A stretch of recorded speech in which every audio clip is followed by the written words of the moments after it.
My name's Dave DeBoe, founder of MoneyPartnerFormula.com, and this show is built for everyday real estate investors who are actively doing deals and looking to scale using other people's money. So if you're an active real estate investor and you want to get featured on this show to talk about your own real estate and capital raising experiences, then just go to daveinterviewsyou.com. Now let's get rolling with this episode, and remember to subscribe for daily interview content. Welcome back, everybody. Today we got another exciting episode. We've got a team with us here who focuses on multi-tenant industrial real estate, which I think I know what it is, but I don't know exactly. So interested in unwrapping that. We got John zooming in all the way from Boston, Massachusetts, and his partner Danny zooming in from Austin, Texas. Here I am in beautiful Kamloops, BC, and the trifecta has come together. Gentlemen, welcome to the show. Great to have you. Awesome. Thank you, Dave. Yes, sir. Thank you. My Definitely. pleasure. Well, first of all, let's just jump right in. I'd like to know, what the heck does multi-tenant industrial mean to you? What does that look like? So the multi-tenant industrial spaces that we invest in, typically they're metal buildings.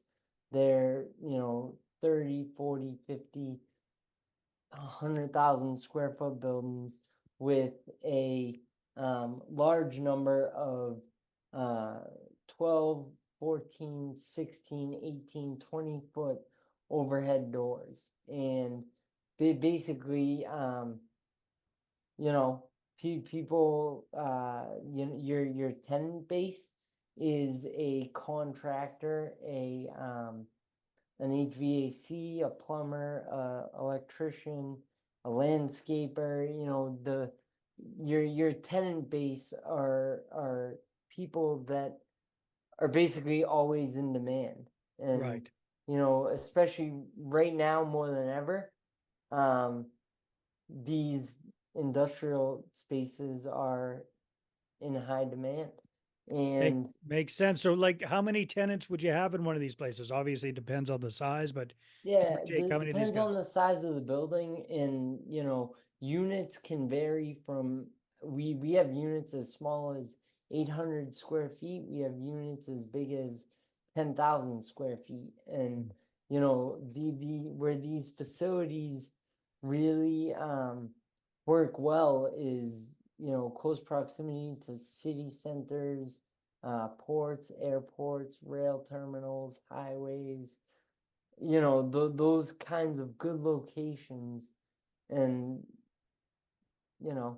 it attracts all these tenants. And Yeah, that makes sense. So, hey, Danny, how did you kind of get clued into this? What first sparked your interest in multi-tenant industrial? So what I like about it is, as tenants create growth, we can accommodate that within these buildings, right? These properties. They might start out with one unit, grow into two, but we can dismantle dividing walls. We have some tenants that are, taking up six plus units. And so we can accommodate that, which is really, really nice versus, them having to move out to just go find bigger space. So I think that's just phenomenal. I'm for the- dating myself here, but it sounds kind of like a Meccano set from way back in the day where you could kind of build it and shape it however you want. Yeah, very, very cool. Very cool. So what is your portfolio look like right now, you guys? How many of these properties do you have on the go? How long you been doing this for? so we've been in this space for about 3 coming up on 4 years. Nice. And we have a national portfolio in the United States, predominantly the Southeast. And we're moving in to Williston, North Dakota.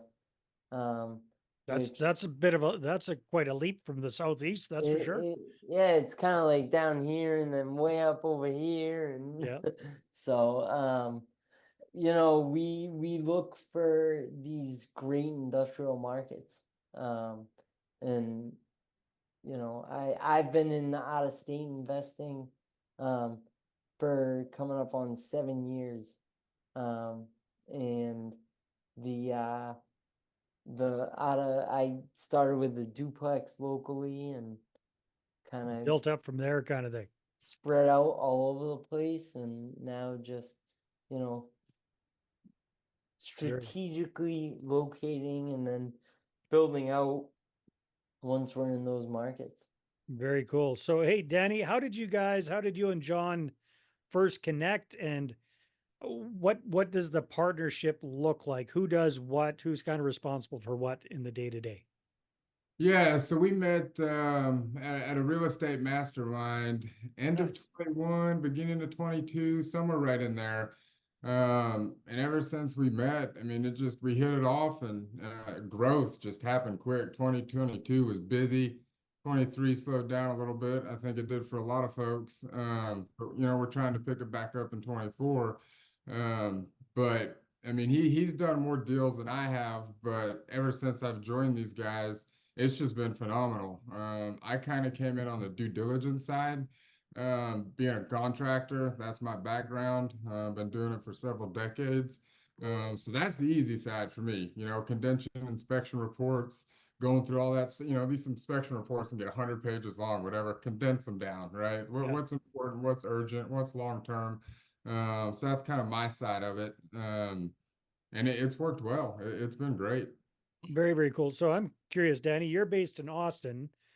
These properties are not necessarily in your backyard.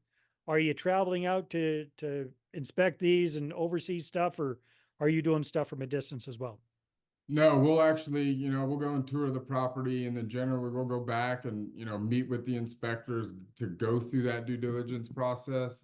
So I'm traveling quite a bit, but I enjoy it. So it's not bad. Very cool. Hey, John, so what do you find works best for finding these kind of properties? Like, are you doing your own lead generation? Are you doing stuff through realtors? How do you find your deals? So we use a lot of brokers. Yeah. Broker relations is when you're out of state investing, the brokers, they really know their markets. And they have a lot of inside knowledge, inside connections, and they also get paid to find these deals.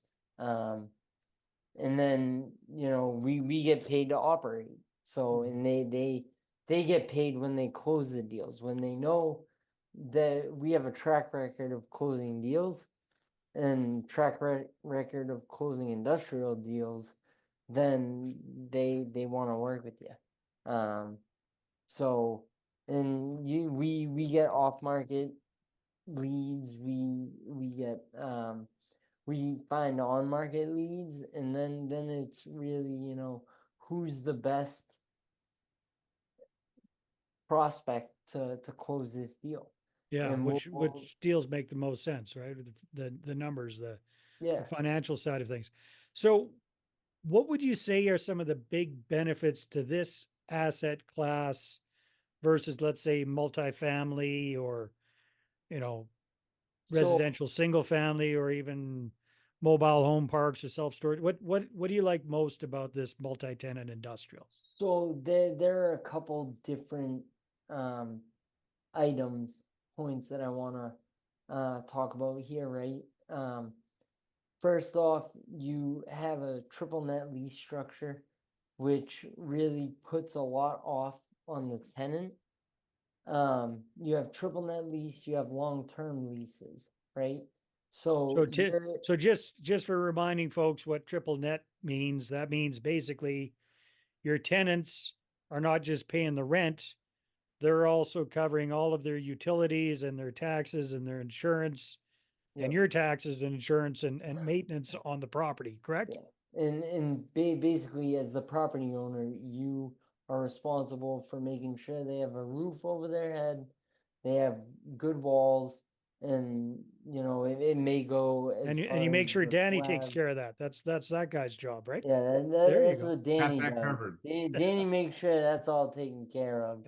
And to add to that, you don't have all the interior finish out, cabinets, tile, the toilets. Yeah, there's bathrooms in some of these units, right?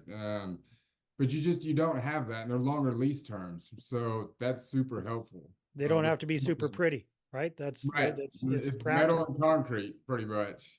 That's it. Nice. So All right. So So simple, it's triple net.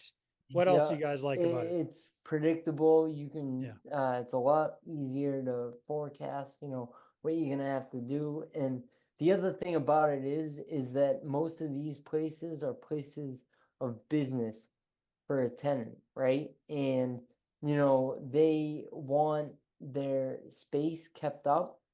They want their space to be, working properly. And, if there were to be someone drives into the overhead door, right?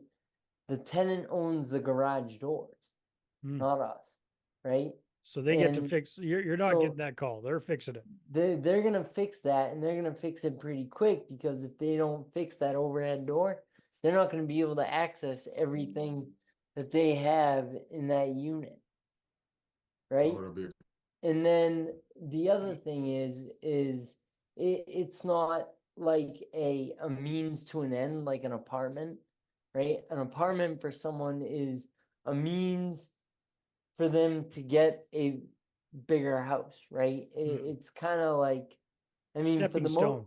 It's kind of a yeah, stepping stone for the type thing. most part, it's a stepping stone. These places of business for these companies, this is their place of business. So if they're having, they may be having customers come and look at things, Yeah. and they don't want the customer to see a shitty looking space, pardon my Yeah. friend. Yeah. But No, that's fine. you Fair know, enough. So, and the other thing you mentioned at the top of the call was these kind of customers aren't the flaky kind of businesses. We're not talking about some, essential oils business kind of that here today, gone tomorrow kind of yeah, thing. exactly. These are HVAC companies. These are service businesses that people need, right? They're kind of Amazon proof. Would that Yeah, be fair to say? absolutely. I say that these are the, like, you look at resilient customers. These customers are busy. You need your HVAC serviced, whether it's an upswing in the market, a downswing in the market, whatever. Regardless of what it is, people need electrical work, no matter what, right? And these guys are going to be busy. and Yeah. and they may have, in good times, they may have the 30,000 a month office space, and a $1,000 a month warehouse space. They're gonna hold on to this $1,000 a month warehouse space. They're not gonna hold on to that $30,000 a month office space. It's a And necessity.